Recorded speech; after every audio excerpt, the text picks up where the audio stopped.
A few weeks ago, a woman posted a video on TikTok about this bad date that she went on with this dude named Caleb who ended up ghosting her. It was a public video and a bunch of other women started commenting and the entire story went viral. So Trevor Noah does a really good job telling this story. He comes up with some of the talking points that I wanted to talk about and now won't because he already talked about them. Even though this is kind of my thing, like honestly, this is my lane, okay? So if you guys want to collab, let's do it, but just like, stop.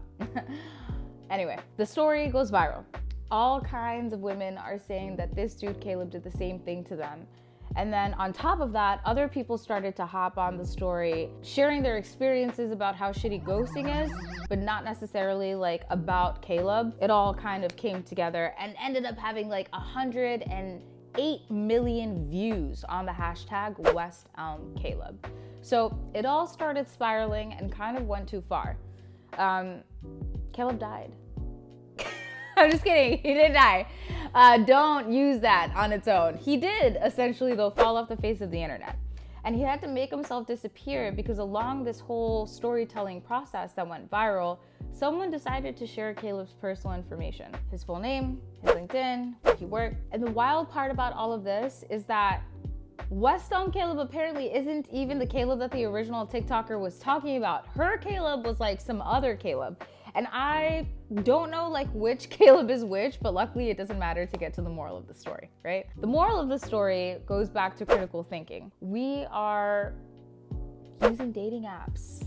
There's information on there that's like public, because it's public, but it's kind of private because it's our personal information. And then that can be violated through a simple screenshot. And it often is. I personally am on the other end of a lot of screenshots that I'm very appreciative for.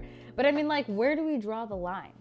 Unless you're using an app that has screenshotting banned, or like you're talking to people at bars and dating in real life, like, what's the solution here? Sooner than you know it, you end up becoming a victim of what's known as doxing. And that's exactly what happened to Caleb. He got doxed. And people who didn't even go on a date with the dude or get ghosted by him or associated with him are sharing his personal information and even is going as far as asking his workplace to fire him. And the comments on West Elm's social media page aren't even about the quality of their furniture anymore. It's about Caleb. And some of the comments are like really funny. Yeah, they are. But most of them are angry and dark and violent as fuck. So where do we draw the line when it comes to this kind of stuff? Like, people are out here sending this man death threats. Also trying to ruin his actual life, right? Like, how are people considering what information is personal but public, or kind of private but still public? Like, how do you figure that out? I feel like there's so much room for nuance. Whose job is it to come up with the etiquette and ethics behind all of this? Whose ethics do we want to follow? And do we all get a say in this? Should we all get a say in this? I personally do not think we should. I don't think these answers come from collective comment sections underneath social media posts. And I definitely don't want the etiquette of all of these angry people.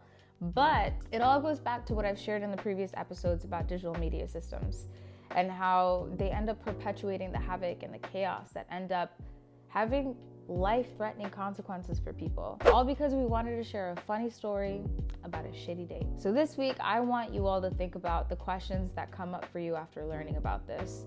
And I'd love to know your proposed solutions. Like, for real. Do some research with me. Read some shit all the way through. Critically think, and let's like try to consider the options around this without getting angry or being violent. And then join me next week, or whatever week I end up dropping, the different ways that you can protect your privacy on dating apps without lying. I'm Taz, and this is another episode of Security, Privacy, and a lot of other bullshit.